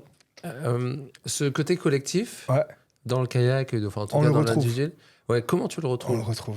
C'est vrai que ça aussi, pareil, ça a été justement l'une des choses qui m'ont fait remarquer et qu'ils ont bien apprécié aussi. C'est que en course, on est tout seul, mais en entraînement, on est ensemble, Ok, tu vois. d'accord. Et c'est vrai que il y avait pas mal de tension ou quoi, mais on me l'a dit clairement. On m'a dit, ouais, ce qui est cool, c'est que toi, t'arrives à rassembler les Rassembler les personnes. personnes. Tu vois? Donc tu rassemblais ton coach, tu C'est rassemblais ça, c'est le ça. prépa Les physique, collègues, voilà, les tu vois. collègues qui s'entraînent C'est avec ça, toi. c'est ça. Vous êtes Et, plusieurs à vous entraîner ensemble? Ouais, ouais. On est. Alors, il y avait 2 filles, il y avait deux hommes et moi, ouais. Donc, ouais, Ok. ça fait quand même. On est 5, ouais. Ok, donc toi, t'es vraiment ce fédérateur. C'est ça, aussi. ouais, je kiffe, tu vois. Et toujours d'être dans la déconnade, tu vois. Ouais, Parce que, ouais, tu pars quand même un peu un moment, tu vois. ok. Et c'est vrai que c'est important de pouvoir amener cette partie, tu vois, voilà, comment te dire? Pas d'humour, mais tu vois, moi, je trouve que c'est important de travailler aussi avec la bonne joie, tu vois. La joie, la Ouais, bonne humeur, la le bonne plaisir, humeur, c'est ça. l'attitude enfin le sourire, quoi. C'est exactement ça, tu vois. Comme on dit, le sourire est une aumône, tu vois. Ouais. Donc, c'est clair. Et j'ai encore le sourire. Donc, je me dis, c'est cool, tu vois. Et c'est vrai que ça a toujours été, par contre, dans ma routine, Ok. tu vois. Le sourire, c'est trop important. Donc on a parlé, tu vois, ça c'est Ouais. un ingrédient méga important Ouais, parce que là on parlait finalement de l'alimentation, Ouais. de mental, mais finalement c'est le sourire là-dedans quoi, Ouais, qui impacte clairement. sur ton état mental. Clairement, clairement. C'est vrai que c'est trop, trop. Et tu sais, une personne qui sourit, tu veux aller la voir, tu vois. Ouais, Une personne qui est un grave. peu. Bah un peu. Tu vois. Alors, je me remets dans ma position un peu droite Ouais. et comme ça. Donc c'est vrai que c'est plus compliqué, tu vois. Ouais. Et c'est ce qu'on me dit assez fréquemment. C'est putain, mais il t'est arrivé ça, mec, et t'as encore le sourire. Ouais, c'est Ouais. Donc c'est impressionnant. important, tu vois. C'est très, très important. En termes de mindset, Ouais. j'ai une question que j'aimerais te poser qui est en lien avec le nom du podcast. Ouais. Donc, je sais pas si tu avais remarqué qu'il vient du leitmotiv américain à la base, Ouais. No pain, No gain. no gain. Ouais. Donc c'est pour traduire, pas de résultat sans douleur. C'est ça. Moi, je l'ai transformé du coup en no pain, more gain. More Donc, gain. sans douleur, plus de résultats. C'est ça. Et ben, du coup, ma question, c'est, toi, t'es plutôt aujourd'hui no pain, no gain ou Douleur, no pain, douleur. ou no pain, more gain? Ouais. Morgan, ouais. Toi, attends. Ah, no pain, no gain, ouais. No pain, no gain. No pain, no gain. D'accord. Ouais. Donc, toi, t'es no pain, Clair. no gain. Clair. Ok. Ouais. Parce Clairement. que tu sais, pour toi, la souffrance, ça fait partie des choses, dans tous les cas, que tu dois traverser C'est ça. pour C'est avancer. ça. Tu sais, tout bête, j'ai 2 jambes à moi. Hein. Et ce qui se passe, c'est que pour marcher avec ça, il faut vraiment subir tous les jours. Tu vois ce que je veux dire? C'est tout bête. C'est comme quand tu fais la corne de tes mains. Ouais. Ben, c'est exactement pareil. Et pour ça, pour que je marche, il faut que je tape dedans. Ok. Donc rien que là, j'ai de la douleur, je sais à quoi on parle, tu vois. Ah, ok. Et après, le deuxième petit point, où peut-être des fois on me prend pour un narvalo, c'est que je me dis quand on a des gros entraînements, des grosses intensités, Ouais. si je vomis pas, c'est que je suis pas arrivé à Marseille. Tu vois ce que je veux dire ou pas? Ouais, pour moi, c'est ça. Ok. Ou là, comme la dernière fois, là, avec Romaric, on Ouais. avait un 2x2 où je me sentais, voilà, je regarde en pulse, je montais à 191. Et je me dis, ouais, là, ça a bien tapé, tu vois. Et quelque part, le fait de te mettre dans cet état où tu tapes fort, est-ce que finalement, t'aimerais pas ça? Enfin, c'est pas quelque chose que t'aimes. Ouais, C'est du plaisir au final. Ou pas? c'est du plaisir, mais c'est le plaisir de se faire mal, Ok. tu vois. Et c'est vrai que ce plaisir-là, je pense que, comment je conçois la chose, en fait, si tu veux, c'est que je me dis, là, tu galères terrible, mais ça sera facile. Tu vois, le jour de la course, ça sera facile. Ouais. Ben, pour les mondiaux marathon, c'est ce qui m'est arrivé. C'est que j'allais 2 fois sur l'eau et je faisais 2 fois 12 km. Tous les jours. Ok. Tous les jours. Donc tu faisais 2 fois la course. C'est ça. Je me dis, c'est de l'endurance. Je sais que j'ai la caisse. Ouais. On va envoyer, tu vois. Ouais. Et les gens, ils me voyaient souvent sur le long du canal. Ils me disaient, ouais, mais tous les jours. Ou même au club, tu sais. Et en plus, c'était cet été, tu vois. Donc l'été, tu vois, ici, il fait assez chaud. Ouais. Et du coup, j'allais très tôt le matin. Ouais. J'avais mes entraînements au Krebs. Et je retournais très tard le soir. C'est-à-dire que je retournais vers les coups de 19h30, 20h. Je finissais, il était un peu moins de 21h30. Je rentrais au club, il faisait nuit. Ok. Tu vois? Et tous les jours. Alors, très, très, très intéressant. Et puis, bah, de toute façon, moi, mon combat aujourd'hui, tu l'as compris, c'est de lutter aussi sur cette notion quand même de forcément devoir souffrir et te mettre dans cette souffrance. Dans cette souffrance, ouais. Pour réussir. Tu vois, et moi, je sais que tu es obligé de travailler dur. Ouais. Ça veut pas dire qu'il faut pas travailler dur et se mettre dans le dur. Ouais. Tu vois, la différence. Et je pense que toi, ce que je ressens, c'est que finalement, tu restes équilibré. Enfin, en tout cas, tu es bien. Oui. Tu prends du plaisir, quoi. C'est ça. Et quoi qu'il arrive derrière, bah forcément, les résultats, Ça paye. Ils payent. Ouais. Ouais. Mais c'est vrai, ouais, c'est très, très important. J'aimerais que tu me parles un peu de la partie financière de ton projet, de ta gestion de projet aujourd'hui. Comment tu le gères concrètement? Comment je gère c'est un peu comme le frère Pierre Mortefond. Pierre Mortefond, donc C'est au exactement windsurf, en c'est Chabrol. ça. C'est exactement pareil. C'est que nous, on n'a aucun salaire via la fédération. Tout bête, là, pour les mondiaux marathon, c'est moi-même je paie mon coach, je paie les hôtels, je paie les avions. Donc, et tu le payes comment? Je les paie comment? Grâce au sponsoring. Ok. Ouais. Et le sponsoring, c'est avant tout aussi, c'est cet état d'esprit que j'ai, tu vois, qui est assez cool et tout, et que certaines personnes aussi se retrouvent à travers moi, tu vois. Donc, par contre, voilà, c'est vrai que si on n'a pas nos sponsors, on n'a rien. Okay. C'est pas comme tout bête, tu vois, en Espagne ou en Angleterre, où c'est pris par le ministère des Sports. D'accord. Tu vois? Donc toi, c'est privé? Privé. 100% complètement privé. Tu veux dire que la Fédé, le public, la France... Privé. Te finance rien? Rien du tout. C'est parce que c'est associatif et c'est pas professionnel. Ouais, ok. Tu vois? Et ce qui se passe, c'est que c'est quand même tout bête. Hein. Quand tu es en stage équipe de France, alors comme je te disais tout à l'heure, c'est entre 230 et 240 jours de stage annuel. C'est 87 € d'hébergement. Je te parle que de l'hébergement. Tu vois? Tu veux dire par jour? Par jour. Ouais. Que l'hébergement. Okay. Et ce qu'il y a dedans, oui, il y a la nourriture et il y a la chambre. Mais tout ce qui est moyenne commodité, Ouais. c'est part de tes propres moyens aussi. Aujourd'hui, t'as quoi comme enveloppe? Aujourd'hui, j'ai quoi comme enveloppe? En gros, Ouais, en global, combien ça te coûte combien ça me coûte? Wow, ouais, ben, combien ça me coûte une prépa stage équipe de France, tu parles? Ou, Ouais, une saison entière, là, depuis que tu t'es lancé, parce que ben, ouais, ça fait pas longtemps, ça fait pas mais... longtemps. C'est entre 30 et 35 000 euros. Et ça, c'est 30 et 35 000 C'est euros. que d'hébergement et de moyenne commodité. Ok. Tu vois, je te parle pas du matériel qui casse, comme actuellement là, justement où je viens de casser mon Donc bateau. là, ce matin, t'as cassé ton matos. Ouais, Donc ce que tu m'as dit, c'est du remplacement. ouais. Mais non, je parle pas de mes jambes. Hein. Ah, Je pardon. parle je parle pas de mes jambes. Ça, c'est Ah oui, un autre du souci. kayak. Du Ouais, kayak. parce Ouais, que... ouais. Ok, d'accord, ouais. Et du Pardon. coup, c'est un kayak qui fait 5000 euros. Tu vois, et on en a deux. J'ai un kayak d'entraînement aussi. Ok. Et là, 5000 euros, en fait, si tu veux, c'est vraiment le basique. Ok. Du moins, le professionnel. Ouais, ouais. Full carbone et tout. Mais pourquoi je te dis basique? Parce que nous, on est dans le paracanoë, donc il y a certaines adaptations à faire. Ouais, bien Et sûr. justement, ben, adapté, on a le droit à un poids qui est de 12 kilos à l'international. D'accord. Mais quand tu rentres avec l'équipement, tu prends du poids. Donc du coup, on va venir Tu dois réduire. optimiser le poids et qu'il soit à 12 kilos avec l'équipement. Ok. Et ça, tu t'as vite fait dans les 15 000 euros. Ouais, c'est 15 000 euros un bateau. Les pagaies, voilà, il t'en faut 2-3 minimum. La pagaie, c'est 500 balles. Ouais.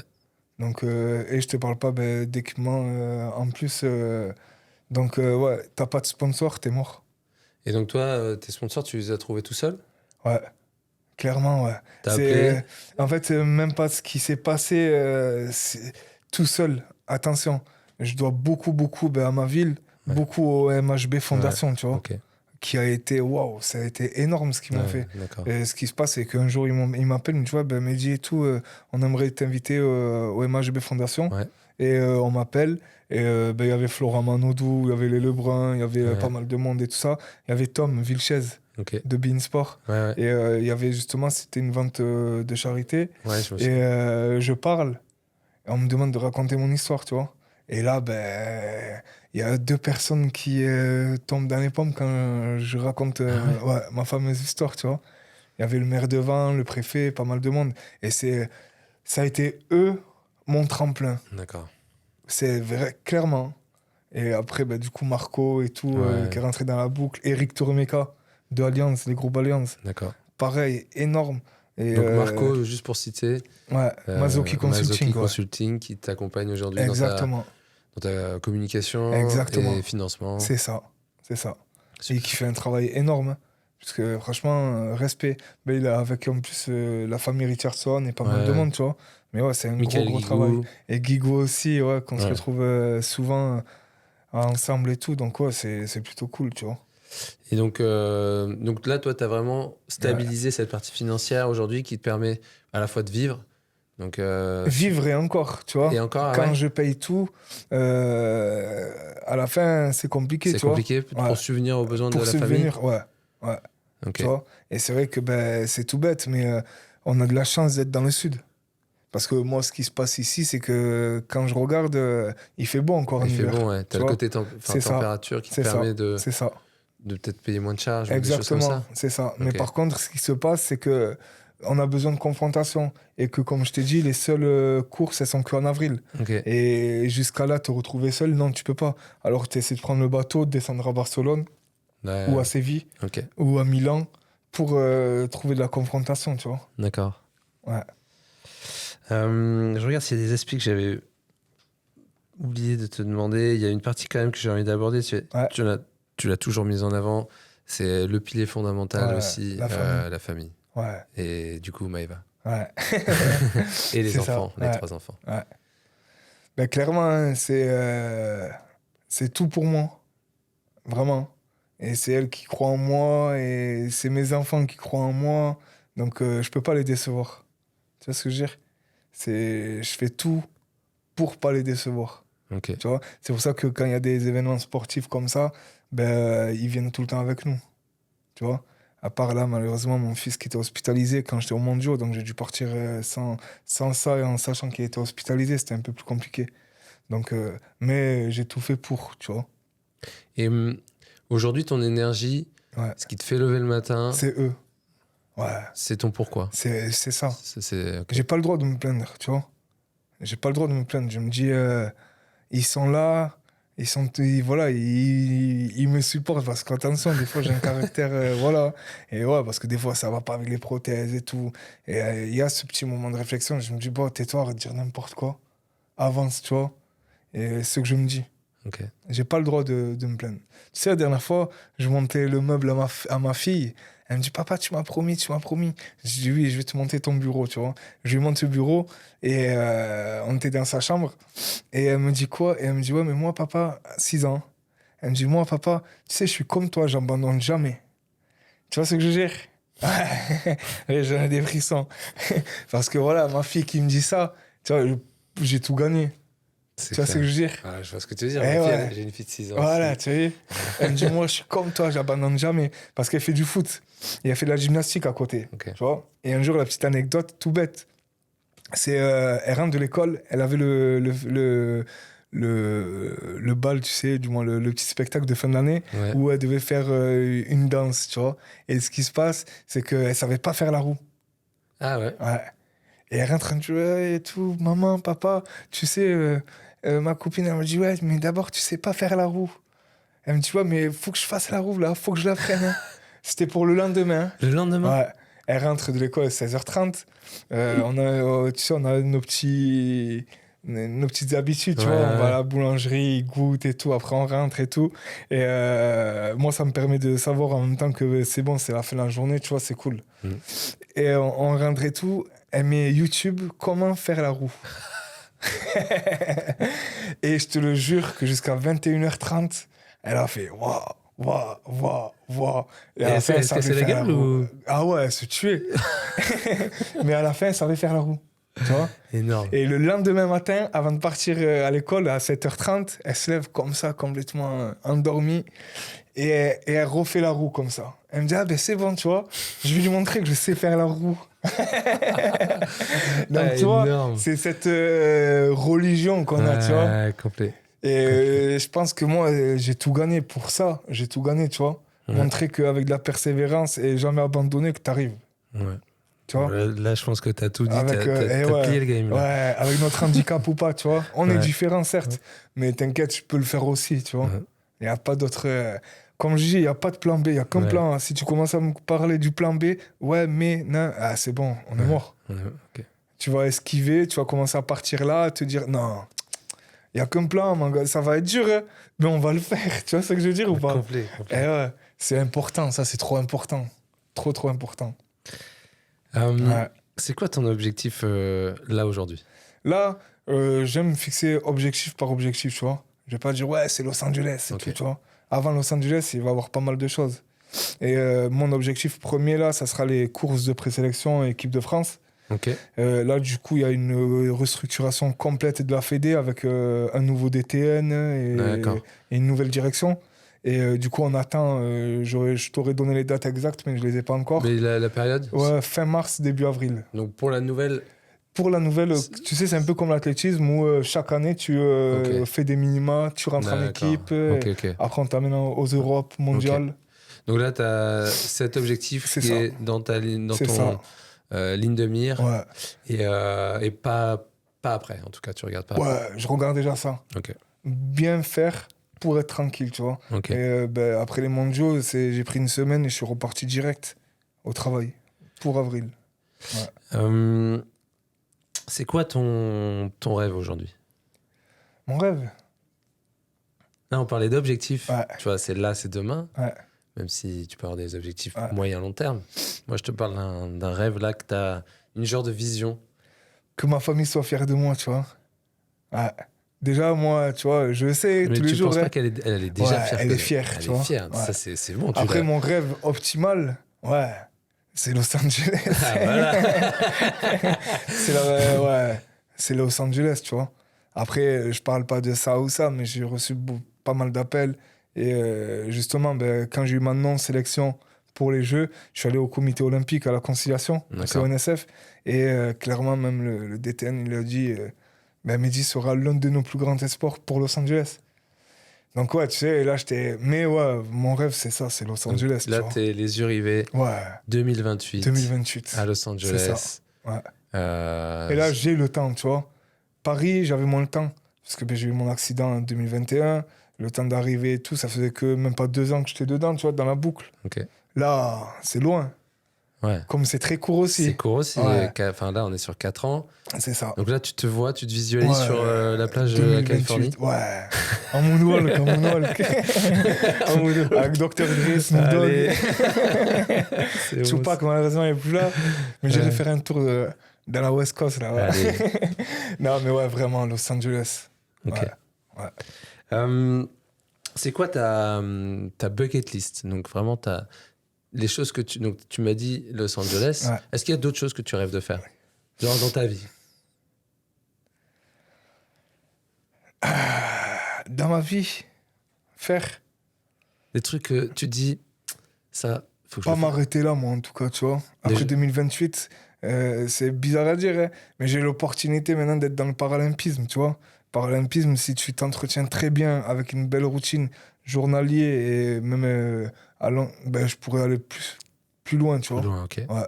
Donc déjà, tu dois Ouais, continuer plus. là-dedans. Montrer que c'est possible, tu vois. Et après, ouais, il y a un petit défi, c'est déjà monter le Mont Blanc avec mes enfants, tu vois. Ouais. Mont Blanc, tu sais Ouais. que c'est mon défi 2025. Mais non. Je te jure. Arrête. 2025, faire le Mont Blanc, du coup, à ski. Non. Donc le faire avec les skis Putain, je savais pas. et le descendre. Ouais, je me suis fixé ça comme challenge.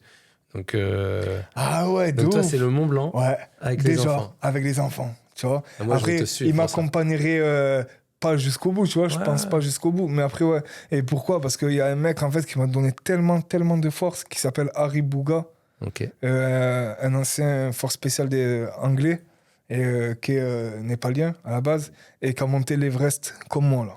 Non. Ouais.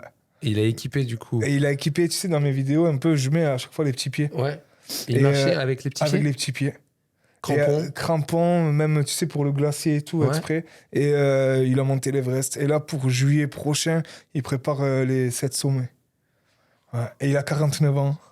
Ouais, donc, t'as compris, c'est... Lui, il a fait, je peux le faire. Bien Je peux sûr. t'en donner plein comme ça, tu vois. Il y a Ouais. un autre pareil. Le mec, il a fait 31 marathons en 31 jours. Un mec comme moi. Où il a traversé les États-Unis avec un vélo mécanique et des prothèses mécaniques.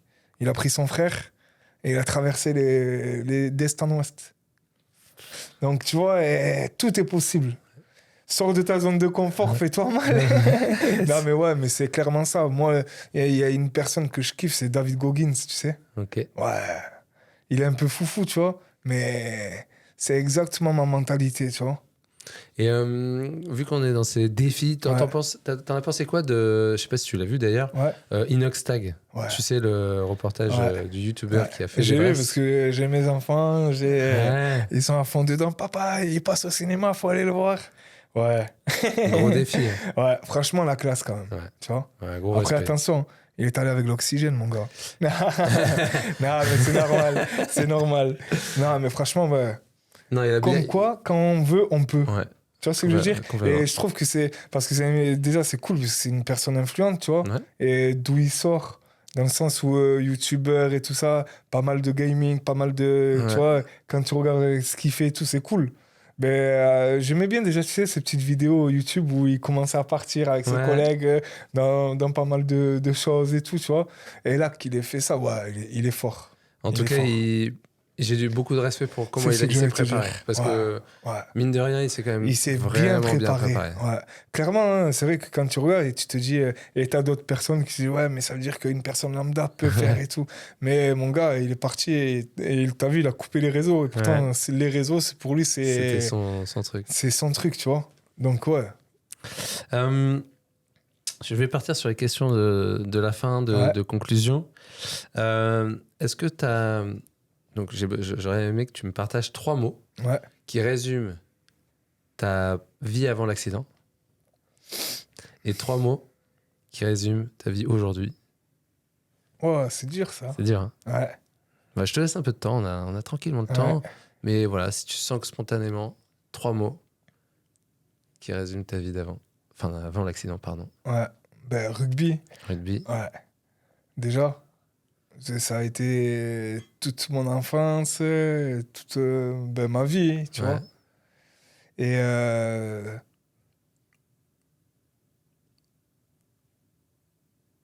défi, ouais. Défi aussi, parce que comme je dis, ouais, c'était.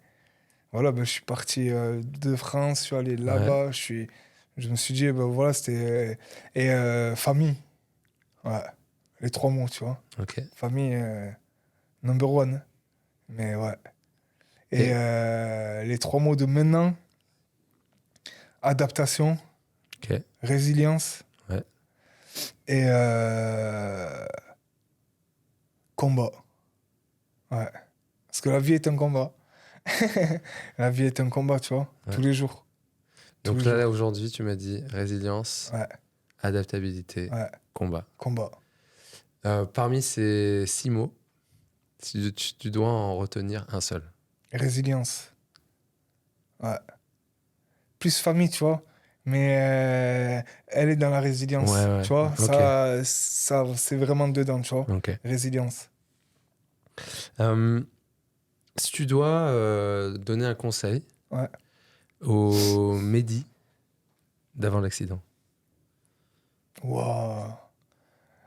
Un conseil au Mehdi. Tu vois, C'est dur, Ah, ça. c'est dur. Ouais. Imagine-toi, et là, tu lui parles. Et tu lui demandes, tu lui donnes un conseil.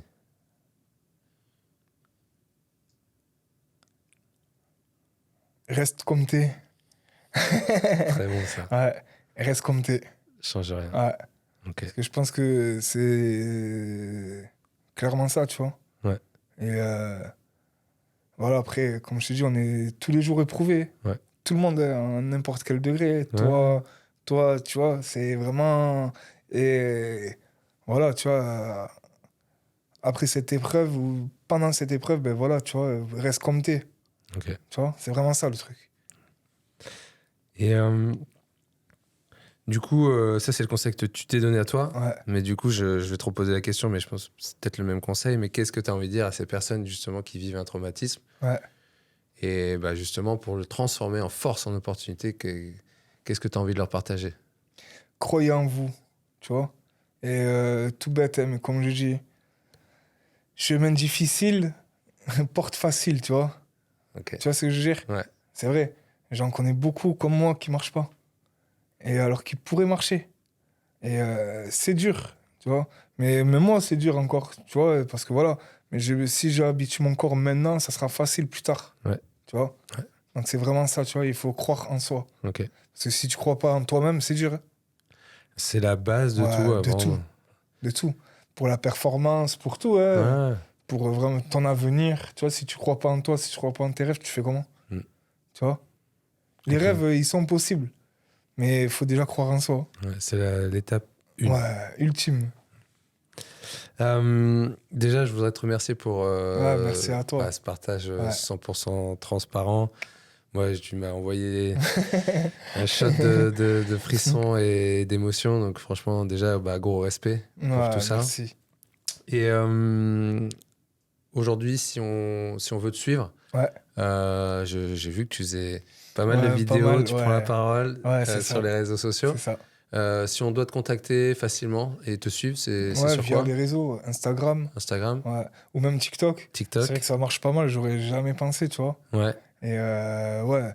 Et je fais avant tout ça, justement, pour donner de la force ouais, aussi aux autres, tu vois. ok. Donc, ouais, via les réseaux, Mehdi Tegmash sur Insta. Ouais, Et par contre, TikTok, c'est Papa Robot. ouais, Tu vois, ouais. d'accord. Papa Robot, c'est tiré de ma fille qui me dit, mais papa, maintenant t'es Papa Robot. Donc, tu vois, Ok, et voilà, ouais. C'est ok, vraiment ça, tu vois. Donner ok, de la force aux autres. ok. Je fais pas pour moi, hein. Et c'est vrai que maintenant, je parle devant la caméra parce que ça me fait du bien, tu vois. C'est Ouais, comme si j'avais un journal intime et que je ouais, parlais devant, tu vois. ouais, Et carrément. j'aurais jamais pensé.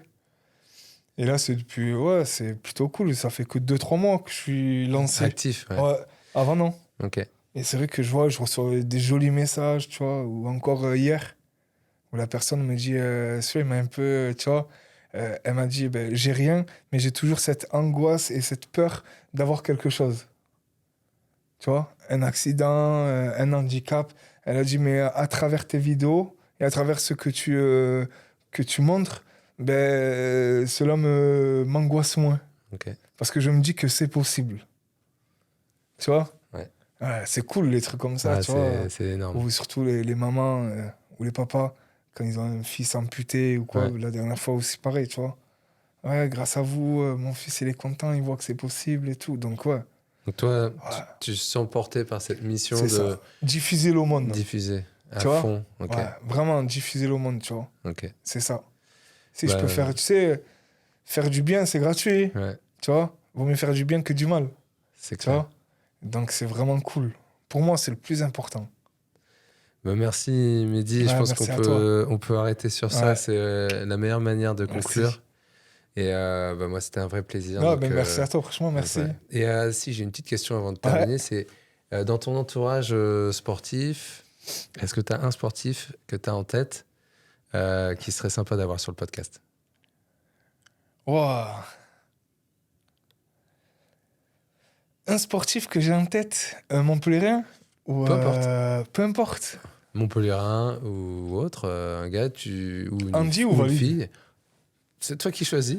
Hein? Ouais, c'est vraiment selon ton feeling, tu te dis cette personne, elle a une belle histoire à raconter. Ouais, putain, j'en ai plein. Ouais, Franchement, c'est compliqué, tu vois. Parce qu'il y a l'affect, il y a. ouais, Tu vois? je sais. Ouais. Il y a pas mal de choses. Après, tu peux en citer plusieurs s'il faut. Et... Ouais. Ben moi, dans le rugby, par exemple, Ouais. Mathieu. Tu vois? Mathieu Gudicelli. Guidicelli. Ok. Ouais. Et après, un autre aussi voilà, que j'apprécie beaucoup, c'est Doumerou, tu vois, Geoffrey. Ah ouais, Geoffrey. Ouais. Qui a arrêté Geoffrey. sa carrière, du coup. Ouais. Et qui est entraîneur maintenant, ouais, ma chère. D'accord, ok. Ouais. Tu vois? C'est Ça vrai que moi, c'est des mecs, voilà, tu vois, que je trouve particulièrement top. Ok, Parce qu'il y a la carrière et il y a l'après-carrière, tu vois. ok, top. Ouais. Et ils font aussi pour les autres. Ouais, ouais. Tu vois, donc c'est cool. Ouais. Et bah écoute, Geoffrey Domero Ouais. Et Mathieu et Mathieu Guidicelli. Gudicelli. Parce qu'il fait des choses énormes, Ouais, énormes. il s'implique beaucoup. Vraiment, vraiment. Et on le voit pas souvent, tu vois. Ok, Et c'est vrai que c'est énorme ce qu'il fait. ok. Merci Mehdi. Ah, merci à toi. C'était top. Ouais, franchement, ouais, c'était top, hein, j'ai bien aimé. C'est la fin de cet épisode. Si vous êtes arrivé jusqu'ici, c'est qu'il y a très certainement des clés de performance que vous allez pouvoir mettre en pratique dès maintenant. Pour aller plus loin, j'ai 3 options. Option numéro 1, rejoins ma newsletter exclusive NPMG où je te partage chaque mois des conseils pour développer tes performances autour de 3 piliers, l'alimentation, le sport et le bien-être mental. Option numéro 2, retrouve-moi sur LinkedIn ou Instagram pour me faire part de tes retours sur l'épisode. Tu peux m'écrire un message directement, je me ferai un plaisir de répondre à toutes tes questions. Si l'épisode t'a plu, ne manque pas de liker, de partager en story et de mettre 5 étoiles sur ta plateforme préférée. Enfin, option numéro 3, je suis coach professionnel pour cadres et dirigeants. Je t'aide à faire de ton rêve un plan concret en 3 mois, tout ça en m'appuyant sur les routines et le mindset du sport de haut niveau. Pour plus d'infos, je te mets tous les liens utiles dans la description.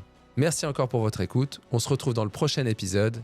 No pain, more gain.